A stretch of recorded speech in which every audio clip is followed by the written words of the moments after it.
की होगी जो कल 17 मार्च को शुरू हो गई। 17 मार्च को राहुल गांधी इतने तमाम इलाकों से गुजरते हुए महाराष्ट्र पहुंचे। अंतिम पड़ाव भारत जोड़ो न्याय यात्रा का। महाराष्ट्र में आकर ये यात्रा खत्म होती है, लेकिन उनके समापन भाषण में 2024 में एक नए मुद्दे का आगाज हो गया। यह मुद्दा है शक्ति। राहुल गांधी ने क्या कहा, मैं आपको पहले शब्दशः बताती हूं। ना हम बीजेपी के खिलाफ लड़ रहे हैं, ना हम एक व्यक्ति के खिलाफ लड़ रहे हैं। एक व्यक्ति को चेहरा बनाकर ऊपर डाल रखा है। हिंदू धर्म में शक्ति शब्द होता है। हम शक्ति से लड़ रहे हैं, इसमें कोई दो राय नहीं है। तस्वीरें दिखाती हूं मैं आपको। शिवाजी मैदान में सैकड़ों की तादाद में लोग उन्हें सुनने के लिए इकट्ठा हुए। मंच पर पूरा विपक्षी खैमा ताकत के साथ हुंकार भर रहा था।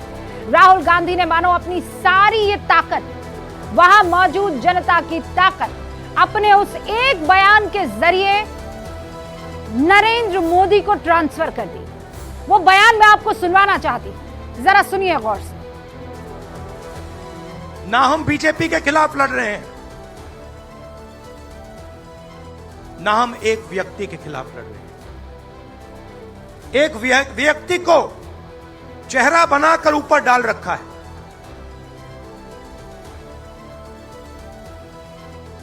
हिंदू धर्म में शक्ति शब्द होता है। हम शक्ति से लड़ रहे हैं। आप ही बताइए, इस बयान से क्या उन्होंने अपने ही पैर पर कुल्हाड़ी नहीं मारी? हिंदू धर्म में एक शब्द होता है शक्ति। हम शक्ति से लड़ रहे हैं। हिंदू धर्म में केवल एक शब्द नहीं है शक्ति। सनातन में शक्ति देवी का स्वरूप है, जिनकी उपासना ताकत के लिए, धन बल के लिए, बुद्धि के लिए, तीनों के लिए होती है। यानी शक्ति दुर्गा भी है, शक्ति लक्ष्मी भी है और शक्ति सरस्वती भी है। शक्ति का शाब्दिक अर्थ है ऊर्जा, और उसी ऊर्जा की पूजा सनातन को मानने वाला हर वैष्णव करता है।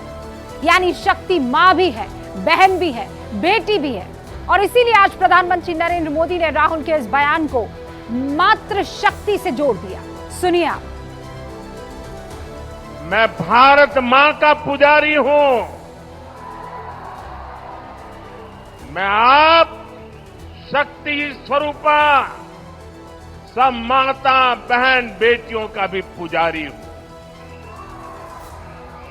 और जिन्होंने कल शिवाजी पार्क में इंडिया अलायंस ने अपना घोषणा पत्र शक्ति को खत्म करने के लिए किया है, मैं इस चुनौती को स्वीकार करता हूं और मैं इन शक्ति स्वरूपा माताओं बहनों की रक्षा के लिए जान की बाजी लगा दूंगा। नरेंद्र मोदी जानते हैं कि गाली को गहना कैसे बनाना है, कमजोरी को ताकत कैसे बनाना है, और यही हुआ भी। इस सरकार ने महिला आरक्षण को मुमकिन बनाया है। प्रधानमंत्री मोदी ने अपने मंत्रिमंडल में महिलाओं को नुमाइंदगी का इन 17 सालों में, पिछले बीते 17 सालों में कहूं तो सबसे ज्यादा मौका दिया है। इस वक्त मोदी के मंत्रिमंडल में 10 महिलाएं हैं। देश की वित्त मंत्री भी महिला हैं। बीजेपी ने 2024 के चुनाव के लिए अभी तक जिन 267 उम्मीदवारों की लिस्ट निकाली है, उसमें से 63 जो हैं वो महिलाएं हैं। यह आंकड़ा 43, माफ कीजिएगा, 43 महिलाएं हैं। यह आंकड़ा अभी तक जारी हुई लिस्ट का अगर मैं परसेंट निकालूं तो 17% होता, और अभी तो लिस्ट अभी आने वाली है। प्रधानमंत्री ने जिस तरह से यह मुद्दा उठाया, उससे साफ है कि सियासत के मौजूदा दौर में शक्ति शब्द की गूंज चुनावी अखाड़े में खूब सुनाई देने वाली है, और उस शक्ति का मतलब होगा महिला शक्ति। गूंज में आज जो बहस में सबसे बड़े सवाल है वो आपके सामने रख देना चाहती हूं। सबसे पहले, हिंदू धर्म की शक्ति पर बोलकर क्या राहुल गांधी फंस गए हैं? ये बड़ा सवाल, महत्वपूर्ण सवाल। क्या हिंदू धर्म की शक्ति पर बोलकर फंस गए हैं राहुल गांधी? अगला सवाल, चुनाव के शुरुआती दौर में बीजेपी को क्या ये बड़ा मुद्दा मिल गया है? और फिर सवाल ये कि राहुल के बयान से इंडिया गठबंधन को क्या नुकसान होगा?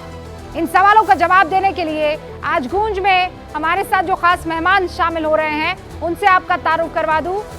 राष्ट्रीय प्रवक्ता भारतीय जनता पार्टी के शर्मा, राजनीतिक विश्लेषक कांग्रेस का पक्ष रखने वाले तहसीन पूनावाला, आरजेडी की इज्जा यादव जो है इस वक्त आपको स्क्रीन पर नजर आ रही है, और आपको स्क्रीन पर इस वक्त नजर आ रही है राजनीतिक विश्लेषक शुभ्रास्ता। यहाँ स्टूडियो में सतीश के सिंह साहब जो कि वरिष्ठ पत्रकार हैं, आपसे कुछ ही देर में हमारे साथ जुड़ने वाले हैं। लेकिन अब मैं डिबेट की शुरुआत करूं उससे पहले एक सवाल आपके सामने रख रही हूं।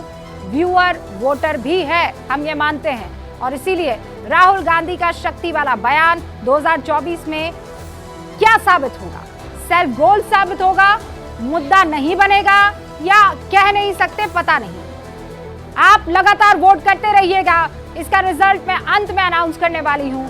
और अब डिबेट की शुरुआत करते हैं। मैं स्टूडियो में बुलाना चाहूंगी सतीश के सिंह साहब को, जो कि वरिष्ठ पत्रकार रहे हैं। बहुत बहुत स्वागत है सर आपका। और हमारे साथ तहसीन पूनावाला भी यहीं स्टूडियो में जुड़ेंगे। तहसीन, आपका भी बहुत बहुत स्वागत है। तो चलिए डिबेट की शुरुआत करते हैं। गूंज में सबसे पहले पक्ष विपक्ष की गूंज वाला राउंड।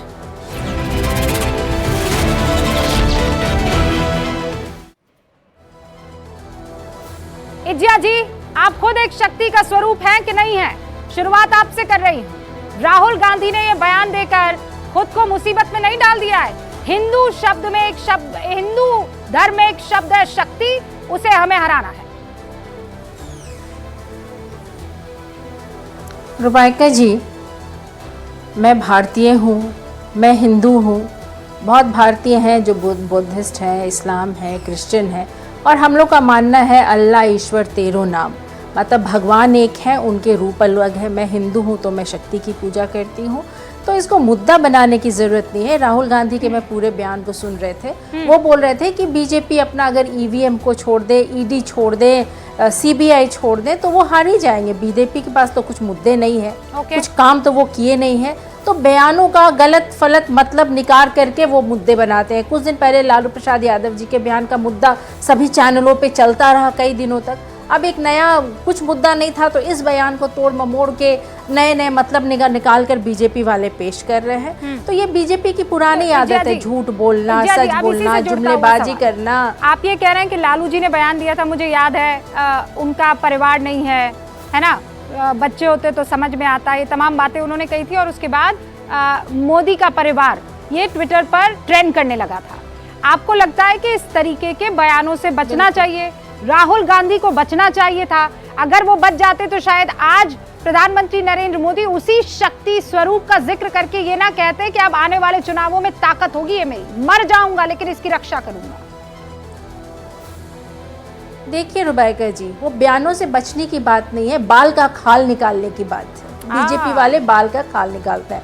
लालू प्रसाद यादव जी ने कह दिया अगर उनका परिवार होते तो सही में वो मणिपुर की बेटियां, जो बेटियां होती है उसका वो दर्द समझे, लेकिन वो 80 दिनों तक हाइबरनेशन में चले जाते हैं। सुप्रीम कोर्ट का फटकार आता है तो 10 सेकंड के लिए कुछ बोल निकल जाती है। अगर मैं तो आज सुनिए ना, मैं स्पेसिफिकली तो बयान है, अब ये बीजेपी वाले बाल का खाल निकालते हैं। बाल का खाल नहीं बताए है, ना उन्होंने रोजगार दिया, आप ही के बताए ना कि 15 लाख जुमला था, आप ही के गठबंधन के साथ उमर अब्दुल्ला।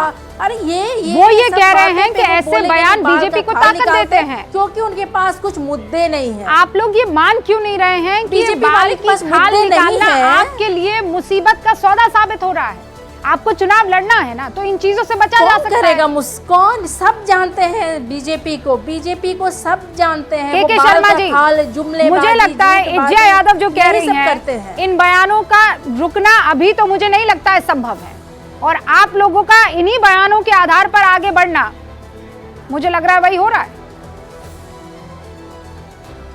के शर्मा जी।